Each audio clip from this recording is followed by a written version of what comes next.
बिस्मिल्लाहिर्रहमानिर्रहीम, अस्सलाम वालेकुम। इस वीडियो में मैं आपको ह्यूमैनिटी का चेकिंग प्रोसेस सारा समझाता हूँ। आपने अक्सर सुना होगा और आप लोगों के साथ भी अक्सर हुआ होगा। आप लोग देखते हैं कि कुछ लोग कहते हैं मेरा कोई भी ऑडिट नहीं था लेकिन मेरी कैटेगरी रिमूव हो गई, या मेरा वो कोई भी ऑडिट नहीं था, मेरा अकाउंट ही रिमूव हो गया ना। समटाइम्स लोग इस तरह भी कहते हैं, या मेरे 3-4 ऑडिट थे पास एक कैटेगरी पे, मेरी एक्यूरेसी भी 90% प्लस थी लेकिन मेरी कैटेगरी रिमूव हो गई या मेरा अकाउंट रिमूव हो गया। सही है।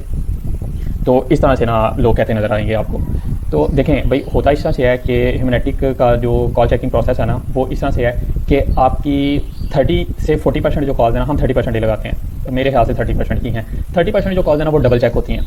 डबल चेक होने की एग्जांपल भी मैं अभी आपको बताता हूँ। और जो 70% कॉल्स हैं ना, वो आपकी चेक हुए बगैर आगे निकल जाती हैं, वो चेक करता है एडमिन। अब 30% कॉल्स कैसे डबल चेक होती हैं? अब आपके सामने ना ये एक एग्जांपल आई हुई है। ये सेम कॉल ना 2 बंदों को गई है, मतलब ये डबल चेक हुई है, ठीक है। ये वो 30% कॉल्स में से हैं, मतलब आप अगर 100 कॉल्स करते हो ना, उसमें से 30 आपकी डबल चेक होंगी, बाकी आपकी ना कॉल्स आगे निकल जाएंगी। और मैंने ना इस वीडियो के एंड पे मैं आपको कुछ इंपॉर्टेंट चीज़ें बताऊंगा जो मैंने लिखी हुई हैं, लेकिन वो क्योंकि इस टॉपिक से थोड़ा सा हटके हैं तो वो मैं एंड पे बताऊँगा। पहले हम अपने मेन टॉपिक पर रहते हैं, वो आप लोग देख लेना बाद में, ठीक है। अब ये कॉल डबल चेक हुई है। अब ये आपको ना सिलेक्शन नज़र आ रही है, ये कॉल की गई है लाइव कन्वर्सेशन आउटबाउंड कैटेगरी पे।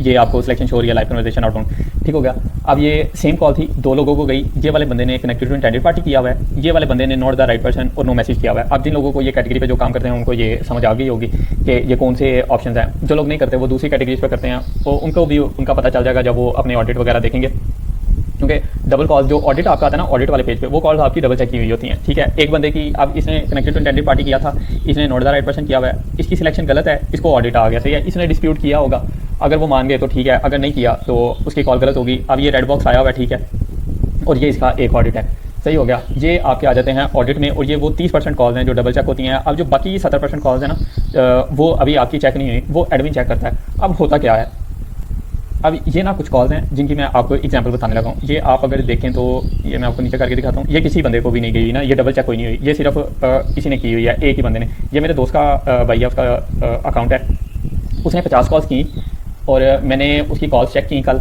मतलब आप देख सकते हैं ये अभी 13 डेट की कॉल्स है। मैं जो अभी वीडियो बैठ के बना रहा हूँ ना, ये 15 को बना रहा हूँ। मतलब ये कॉल्स ना उसने 13 को की और ये डबल चेक नहीं हुई ना, ये उन 70% कॉलों में से जो आगे निकल चुकी हुई हैं, और ये उसकी कॉल्स गलत हैं, ठीक है। मैंने उसने 50 कॉल्स की थी, मैंने उसमें से 20 कॉल्स का सैंपल उठाया, 20 में से उसकी 4 गलत हैं, जो मैं अभी आपके साथ शेयर करने लगा हूँ। मैं आपको कॉल भी सुनाऊंगा, आपको सिलेक्शन भी दिखाऊंगा कि उसने क्या की हुई है, लेकिन उसको कोई ऑडिट नहीं आया हुआ।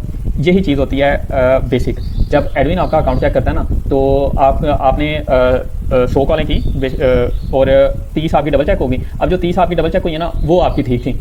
ऐसे अक्सर हो जाता है, अल्लाह की तरफ से वो आपकी ना ठीक निकल आती हैं, या उसमें से सिर्फ एक कॉल गलत निकलती है, उस पर एक पे आपका ऑडिट आ जाता है, सही होगा। बाकी जो 70 हैं वो वैसे ही आगे निकल चुकी हुई हैं। अब क्या हुआ जी, एक बंदे ने 100 कॉलें की थी, अंदर से 30 डबल चेक हुई, 30 में से एक ऑडिट आ गया, और जब एडमिन ने चेक की अंदर से 10 कॉलें उसकी गलत निकल आई। जैसे मैंने अभी उसकी सिर्फ 20 कॉलें उठाई हैं, 50 में से 20 कॉलें उठाई हैं, अंदर से 4 गलत हैं, ठीक है। एडमिन आपकी 30 कॉलें उठा लेता है, अंदर से अगर हम 20 की एवरेज लगाएं, वो 40 कॉलें उठाता है, अंदर से 8 गलत निकल आती हैं। ये ह्यूमैनिटी वाले कहते हैं आपका 90% था काम ठीक होना चाहिए, तो आप 40 में से 8 कॉलें गलत कर देंगे तो आपका ये एवरेज कहाँ पे जाती है, तो वो फिर आपकी कैटेगरीज ना उड़ाए और आपका अकाउंट ना उड़ाए, तो फिर क्या करे वो, सही होगा। तो ये इस तरह से सीन चलता है। अब ये अब ये मैं आपको कॉल सुना देता हूँ, बल्कि आपको सुनने की ज़रूरत नहीं है, मैं आपको बता देता हूँ कि कॉल में हुआ क्या था और नीचे सिलेक्शन क्या की गई थी, और आप देखेंगे कि इस पर ऑडिट कोई भी नहीं है। जैसे ये वाली कॉल है,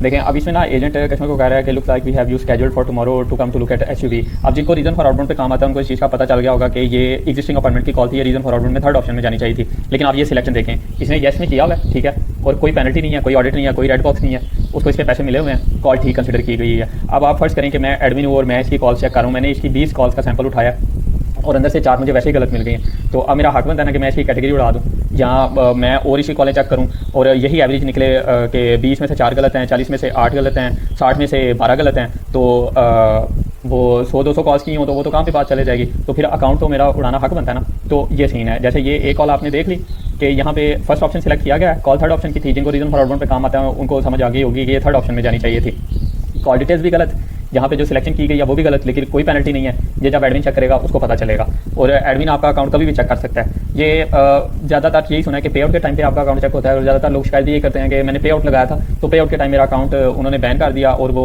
मेरे पैसे लेके भाग गए। पे आउट कितना लगाया था? $20 का। ह्यूमैनिटी वाले $20 लेके भाग गए, लेकिन जिसने $100 का पे आउट लगाया था उसने सही काम किया था, उसको दे दिए उन्होंने पैसे, बस आपके $20 लेके भाग गए। अच्छा, एक ये कॉल में आपको लक की एक एग्जांपल बताता हूँ। अब ये कॉल जो है ना, ये डबल चेक हुई है, सही है। ये एक और बंदे को भी गई हुई है और इसको भी गई है, दोनों को डिफरेंट कैटेगरीज में गई है, लेकिन दोनों ने सिलेक्शन सेम रखी हुई है। हालांकि ये जो कॉल है ना, ये सेकंड ऑप्शन की कॉल है। रीज़न फॉर आउटबाउंड में ये सेकंड ऑप्शन में जानी चाहिए थी, और कार वॉर्स में ये करेक्शन में जानी चाहिए थी, लेकिन दोनों ने सेल्स में रखी हुई है, तो वो कॉल वैसे ही आगे निकल गया, ऑडिट ही नहीं आया। ये मैं थोड़ी सी कॉल आपको सुनाता हूँ। Hey, Alex, it's Sonny. What's up? Hey, how are you? I'm good. How are you doing today? Good. One, I wanted to return this call. Speaking with Abhishek on today. I feel like we're going to start before the time I tried, but when I do that, it is wonderful. And we've got another thing to say about the car and leasing experience, so appreciate that. Well, thank you so much. Yeah. Have you gotten the survey yet? Info behind my personal email, but I can just shoot out this week. अच्छा, यहाँ पे आप agent और customer ने अपना introduction किया है, और वो कस्टमर ने एजेंट की तारीफ़ की है कि वो गाड़ी वगैरह बड़ी फिट है, और सारा मैं हमने चेक कर लिया है, फिट सीन है उसका। तो फिर एजेंट उसको कहता है कि तुम्हें सर्वे मिला है अभी तक?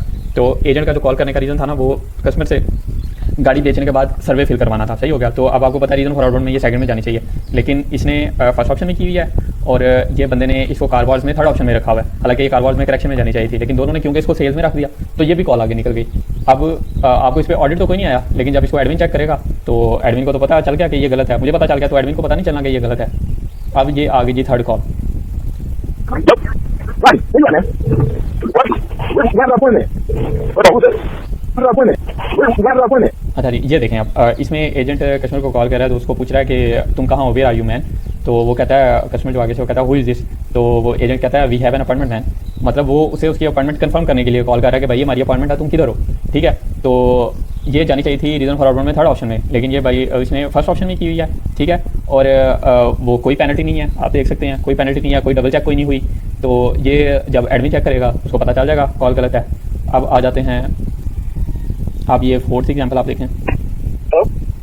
Hello? Hey, I'm doing fine. I was calling.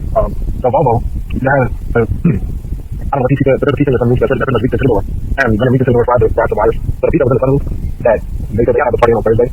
I emailed back to Nick today because I tried contacting her at the front, and she was going to give that to him, and I never got called back. I left her a message, and I like you've been very helpful through the whole process. So I was just like, I really like the car, I'd like to get it, but like Volvo told me that. अच्छा, अब इस call में start में ना agent customer को call करता है, और एजेंट बोलना शुरू करता है कि मैंने वोल्वो जो कंपनी है उसकी बात कर रहा है कि हमारी वोल्वो से बात हुई है, तो जो सनरूफ का पीस मिसिंग है ना, वो उसके लिए ट्राई कर रहे हैं कि वो मिल जाए। तो कस्टमर आगे से कहता है कि हाँ मेरी दूसरे एजेंट से ही बात हुई थी, लेकिन वो उसने मुझे अच्छे तरीके से गाइड नहीं किया था। I really want to get this vehicle. अच्छा, अब देखें, ये फर्स्ट ऑप्शन में जाती है कि जो एजेंट है ना, वो कस्टमर को कॉल करके बता रहा है कि तुमने जो व्हीकल लेनी है ना, उसकी वो सनरूफ का कोई पार्ट मिसिंग है, और हम उसको लेके तो उसको फिक्स करने की कोशिश कर रहे हैं, लेकिन हमें अभी तक पार्ट नहीं मिला। तो फिर आगे से कस्टमर को कहता है कि yes I really want to get this vehicle. लेकिन ये इसने जब कॉल सुनी, तो इसने स्टार्ट में ये देखा कि वो गाड़ी की सर्विस की बात हो रही है। एजेंट उसको बता रहा है कि यार वो जो गाड़ी का सनरूफ का पार्ट मिसिंग है, तो हम उसको ढूंढने की कोशिश कर रहे हैं। उसने रीज़न फॉर आउटबाउंड में इसको सेकंड ऑप्शन में कर दिया है, ठीक है। अब ये देखें उसकी सिलेक्शन रीज़न फॉर आउटबाउंड में उसने सेकंड ऑप्शन में किया हुआ है इसको, तो इस पर कोई पेनल्टी नहीं है, कोई वो ऑडिट नहीं आया हुआ, पैसे कोई नहीं कटे हुए।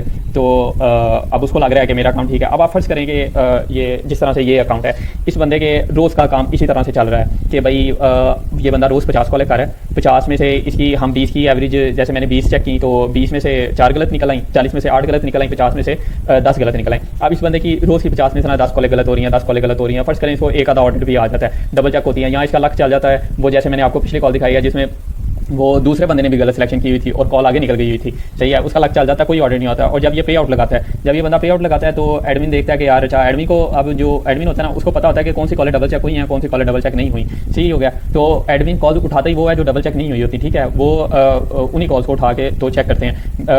हमारी कंपनी में 20 कॉल्स का पोर्शन उठाया जाता था, ठीक है, मैंने भी उसी को देखते हुए 20 कॉल्स का पोर्शन उठाया, और मुझे लगता है कि ह्यूमैनिटी वाले भी एडमिन भी ना 20 कॉल्स का पोर्शन ही उठाते हैं, क्योंकि ये चेकिंग का प्रोसेस सारा ह्यूमैनिटी की तरफ से ही, क्योंकि कंपनी का डायरेक्ट कांटेक्ट होता है क्लाइंट के साथ ह्यूमैनिटी के, तो वही बताता है कि आपने इस तरह से कॉल्स चेक करनी है। आप देखें, वो जब एडमिन इसकी कॉल्स चेक करेगा और वो 20 कॉल्स का सैंपल उठाएगा, एक सैंपल उठाएगा, उसमें से उसको 4 कॉलें गलत मिलेंगी, तो वो हो सकता है कि उसी टाइम्स की कैटेगरी रिमूव कर दे। अगर तो उस टाइम बहुत ज़्यादा सख्ती होगी ना, वो हो सकता है उसी टाइम्स की कैटेगरी रिमूव कर देगा, ठीक है। और ज़रा थोड़ी कम शक्ति होगी तो वो हो सकता है और सैंपल उठा ले, वो 20 कॉल्स का और सैंपल उठा ले, और अगर उसको फिर 4 कॉल्स गलत मिलेंगे ना, वो कैटेगरी उड़ा देगा और बहुत ज़्यादा काम खराब होगा, तो वो अकाउंट भी डायरेक्ट उड़ा देगा। उनको क्या फ़ायदा है इस तरह के बंदे का कि जो मतलब काम कर रहा है और उसकी 50 में से 10 कॉलें गलत निकल रही हैं। हालांकि उन्होंने क्लियरली बताया हुआ है हमें 95% तक काम ठीक चाहिए, और वो अपनी जगह पे ठीक हैं। उनको लोग इस तरह से काम करके दे रहे हैं, वो आगे डाटा सेल कर रहे हैं इस चीज़ का जिसे उनको पैसे मिल रहे हैं। अगर वो ये सारा गलत डाटा आगे सेल करते जाएंगे, वो जब अपने सॉफ्टवेयर में डालेंगे, डाटा को कंपाइल करेंगे, उनके रिजल्ट ही सारे गलत निकलेंगे, उनको पता ही नहीं चलेगा कि हम लोगों ने करना क्या है। तो उनको पेनल्टीज पड़ेंगी,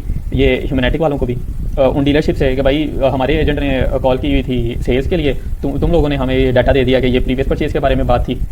तो ये बेसिक चीज़ है भाई। ये ह्यूमैनिटी वाले इस तरह से कॉल चेक करते हैं, और जब आपके अकाउंट उठते हैं ना कि मेरे 3 ऑडिट थे, मेरा अकाउंट रिमूव कर दिया, मेरे 2 ऑडिट थे, मेरा अकाउंट रिमूव कर दिया, वो आपके 2-3 ऑडिट नहीं होते, वो आपका ये वाला मसला होता है। तो इसलिए मैं बार बार कहता हूँ कि पहले एक मरतबा काम को सीखें, अच्छे से काम सीख लें। अब ये मेरे दोस्त का भाई है, मैंने इसकी कॉल चेक कर रही है, अभी इसको काम स्टार्ट किए हुए 4-5 दिन हुए, मैंने इसकी कॉल चेक कर रही है ना, अब मैं इसका खुद काम करके और इसको समझा के तो इसकी आईडी को बचा लूँगा। लेकिन मैं सबके लिए तो ऐसे नहीं कर सकता। आप लोगों को तो मैं यही समझा सकता हूँ ना कि भाई पूछ के कर लें लोगों से। ग्रुप्स बने हुए हैं सारे, लोग एक दूसरे की हेल्प करते हैं, बताते हैं, कभी नहीं भी कोई रिप्लाई करता। इस तरह का सीन भी हो जाता है। जब मैंने स्टार्ट किया था मेरी भी बारी 30-40 मिनट बाद ही आती थी, क्योंकि पूरी एक टीम थी, वो टीम लीडर ने सबको गाइड करना होता था, सारे पूछ के कर रहे थे। हाँ, हमें तो इजाज़त ही नहीं थी ना, हम टीम लीडर को कॉल सुने बगैर सबमिट ही नहीं कर सकते थे, ठीक है, हमें बैठना पड़ता था। आप 25 लोग हैं, टीम लीडर अभी पहले बंदे की सुन रहा है, तो 24 लोगों के बाद ही मेरी बारी आएगी ना, तो वो 2-3 मिनट भी देगा सबको, तो कोई 30-40 मिनट तो वैसे ही लग जाएंगे। तो इस तरह से होता है। तो आप लोग पूछ के कर लोगे, और मुझे भी कोई ज़्यादा टाइम तो नहीं लग गया, 2 मंथ ही लगे ना। 2 मंथ के बाद अल्लाह का शुक्र है ऐसा ट्रेंड हो गया था मैं कि बाद में मैं टॉपर भी बना था टीम का। तो इस तरह से चीज़ें चलती हैं। आपने स्टार्ट में सीखना होता है, आपको समझ आ जाए एक मरतबा, फिर आप इसमें से खींचो और पैसे निकालो, क्योंकि आपको बेसिक पता चल गया। इसमें ज़्यादा है क्या, अगर एजेंट डीलरशिप से कॉल कर रहा है तो या तो वो सेल्स के लिए करेगा या वो सर्विस के लिए करेगा। वो कोई इधर उधर की बातें तो करेंगे नहीं कि हम वो कोई मैचेस की बात कर लें या क्रिकेट की बात कर लें या उधर उधर की। वो वहाँ पे पैसे कमाने बैठे हुए हैं, वो काम करने वाले लोग हैं, उन्होंने काम करके गाड़ी की सेल परचेज और गाड़ी की सर्विस वगैरह के बारे में भी बात करनी है, इधर उधर की बातें नहीं करनी है उन्होंने। तो बस आपने ये चीज़ें जज करनी है कि कौन सी चीज़ सेल्स में जा रही है, कौन सी चीज़ नहीं जा रही। जब आपके ये कॉन्सेप्ट क्लियर हो गए तो उसके बाद भाई इसके अंदर पैसे ही हैं। ऐसे ही ये चीज़ें दूसरी कैटेगरीज के लिए भी चलती हैं। जिन लोगों ने ये रीजन फॉर आउटबाउंड पे, कारवार्ड्स पे, लाइफ कन्वर्सेशन आउटबाउंड पे नहीं काम किया हुआ, उनको शायद थोड़ी सी वो नहीं समझ आ रही होगी। लेकिन आप इनबाउंड पे भी काम करते हैं तो आपकी जो कॉल्स डबल चेक हो रही हैं वो इसी तरह से हो रही हैं। एक ही कॉल 2-2 बंदे को जा रही है, सर्विस सेंटर बुक पे कर रहे हैं तो वो इसी तरह से चेक हो रही है, 2-2 बंदों को, 3-3 बंदों को जा रही हैं। सही होगा। तो ये कोई 30% ही आपकी कॉल्स हैं जो डबल चेक होनी है, बाकी सारी कॉल्स आपकी निकल जानी है आगे, 70% तक निकल जानी है, और वो एडमिन ने चेक करनी है। फिर जब एडमिन चेक करेगा और आपका यही वाला हाल होगा कि 20 में से 4 गलत हैं, 20 में से 5 गलत हैं, और वो थोड़ा और सैंपल उठाएगा, 10 कॉलें और उठा लेगा, 10 में से 3-4 और गलत निकल आएंगे, तो वो कहेगा भाई आपकी मेहरबानी, आप जो कर रहे हैं ना आप वही करें, आप ये हमारे वाला काम ना करें, तो वो आपका अकाउंट उड़ाएगा। फिर सर आप थोड़ा सा इस साइड पे आ जाते हैं कि हमने अपने अकाउंट्स को बचाना कैसे है। एक चीज़ आपने ये भी देखनी है कि जब आपके 3 से 4 ऑडिट आ जाते हैं ना एक कैटेगरी के ऊपर, और आप वो अपनी कॉल सुनते हो और आप देखते हो कि यार मेरी तो ये सारी ही कॉलें गलत है, हाँ मैंने ही गलती की हुई है, तो फिर मतलब ये उस चीज़ की तरफ इशारा होता है कि यार आप ना काम गलत कर रहे हो। मतलब आपकी जो 30% कॉल है ना जो डबल चेक हो रही हैं उसमें से भी आपकी 3-4 गलत आ रही हैं, मतलब कि आप ना काम गलत कर रहे हो। अभी आपका जो 70% काम है जो भी चेक नहीं हुआ उसमें पता नहीं आपकी कितनी गलतियाँ निकल रही होंगी। सही है। तो ये इस चीज़ की तरफ इशारा होता है कि थोड़ा सा ना थम जाओ और अपने काम की तरफ फोकस करो। तो अब जब आपकी 3 से 4 ऑडिट आ चुके हैं ना एक कैटेगरी पे, तो ये ज़रा थोड़ी सी अलार्मिंग सिचुएशन है। अब आपने अपनी कैटेगरी को बचाने के लिए क्या करना है, सबसे पहला स्टेप जो मैं करता हूँ, मैं ये करता हूँ, मेरे 3 से 4 ऑडिट आ जाते हैं ना एक कैटेगरी के ऊपर, वो 8 दिन के बाद रिमूव हो जाते हैं। मतलब जो 1 तारीख को ऑडिट आया ना वो 9 तारीख तक रिमूव हो जाएगा। सही है। अब मैं क्या करता हूँ, मैं ये करता हूँ सबसे पहले कि मैं जिस कैटेगरी पे मेरे 4-5 ऑडिट आ चुके हैं ना, मैं उस कैटेगरी पे काम बहुत कम कर देता हूँ। काम बहुत कम करने से मुराद ये है कि मैं उस पर सिर्फ रोज़ की मैं ज़रा, क्योंकि मुझे टाइम ज़्यादा हो चुका है, मैं रोज़ की 10 कॉलें कर लेता हूँ उसके ऊपर। जिनको टाइम ज़रा कम है मैं उनको यही कहूँगा कि आप 5 कॉलें किया करें, और वो कॉल्स जिनका आपको 100% यकीन है, चाहे आपको 1 घंटा भी लग रहा है ना वो 5 कॉल्स करने में, तो आपने वो 1 घंटा लगा के भी 100% सही सिलेक्शन करनी है। चाहे किसी से पूछ के करें, ग्रुप में किसी से पूछें, कोई आपको बता देता है तो उसको सिलेक्ट करें, नहीं आपको बताता तो उसको स्किप कर दें। कोई आपको बताए भी और आपको दिल में लग रहा हो कि नहीं यार ये बंदा गलत ना बता रहा हो, जैसे मैं अगर आपको बताऊंगा तो आपको इत्मीनान होगा कि यार हाँ ये बंदा ठीक है। वैसे ही मेरे से भी और भी बड़े अच्छे अच्छे लोग हैं जो ग्रुप्स में बता रहे होते हैं, जो मेरे से ज़्यादा जानते हैं इन चीज़ों को, तो आप पता चल जाता है आपको कि यार कौन बंदा बता रहा है, तो इसकी क्रेडिबिलिटी क्या है। आपको लगे कि यार हाँ ये बंदे ने मुझे ठीक बताई है, उसको सबमिट करते हैं। आपको दिल में थोड़ा सा आ रहा हो कि नहीं यार ये मुझे नहीं लग रहा कि ये कॉल ठीक है, कोई अपना भी तजुर्बा होता है बंदे का, तो उसको स्किप कर दें। 10 कॉलें करें, लेकिन पक्की वाली 10, और तब तक करते नहीं जब तक आपके ऑडिट रिमूव नहीं हो जाते। मतलब अगर आपके 5 ऑडिट हैं, अंदर से 3 रिमूव नहीं हो जाते, तब तक डेली की 10 कॉलें ही करें। तो अब आपके दिन में ये आ रहा होगा कि यार अगर मैं रोज़ की 10 कॉलें करूँगा तो मैं पैसे कहाँ से कमाऊँगा, तो मुझे तो कैटेगरी भी एक ही आती है, तो मैं क्या करूँ। उसके लिए मैं आपको यही सजेस्ट करता हूँ कि कम से कम ना 3 से 4 कैटेगरी सीखें, 3 से 4 कैटेगरी सीखें। मैंने वो भी सारा प्रोसेस बताया हुआ है कि मैं एक कैटेगरी सीखने के बाद दूसरी कैटेगरी कैसे सीखता था। मैं उनसे रिलेटेड भी मैंने जो वीडियोज़ बनाई हुई हैं वो मैं सबका लिंक नीचे डिस्क्रिप्शन में दे दूँगा, आप वो देखें, इन चीज़ों को फॉलो कर लें। मैक्सिमम 1 मंथ की बात है भाई, 1 मंथ ये चीज़ें कर लेंगे, अच्छे तरीके से काम को सीख लेंगे तो इसमें बड़ी पोटेंशियल है, बड़े अच्छे पैसे हैं इसमें।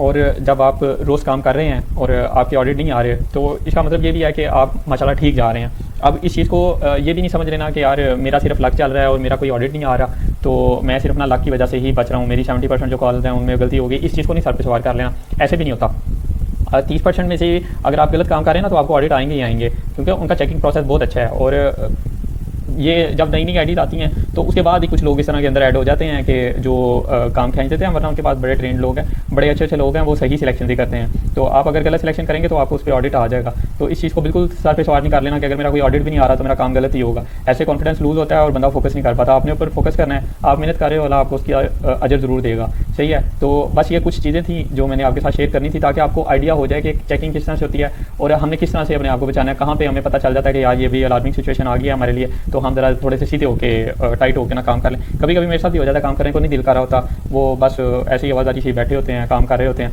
गलत सिलेक्शन हो जाती हैं, अगले दिन ऑडिट आ जाते हैं। तो लेकिन अब मुझे पता है कि मैंने अपनी कैटेगरी को सेव किस तरह से करना है, और अगर एक कैटेगरी पे आ गए हैं तो मैंने मूव किस तरह से करना है दूसरी कैटेगरी पे। मुझे तो अल्लाह का शुक्र है 20 कैटेगरीज आती हैं, तो मेरे 5 कैटेगरीज पे भी 5-5 ऑडिट आ जाएँ तो मैं 6वीं पे कर लूँगा, 10वीं पे कर लूँगा, 12वीं पे कर लूँगा, 20वीं पे कर लूँगा। किसी पे वॉल्यूम कम हो जाता है तो मैं किसी दूसरी पे कर लूँगा। तो इस तरह से सीन चलता है। अपने आप को कम से कम 4 से 5 कैटेगरीज पे ट्रेन करें, जब ऑडिट आ जाएँ उन पर कम काम करें, 100% सही कॉल सिलेक्ट करें, अपने आप की अपनी कैटेगरीज बचाएं और इसमें अर्निंग करें। इसमें बहुत अच्छी अर्निंग है। एज अ साइड बिजनेस भी आप इसको लेके चल सकते हैं। मतलब जॉब से आए, 2-3 घंटे काम किया, $5 बनाए इसके ऊपर और छोड़ दिया, मंथ एंड पे आपका 40-50 हज़ार यहीं से निकल जाता है। एवरेज अर्निंग इसमें है ही $2 से $2.5 है पर आवर।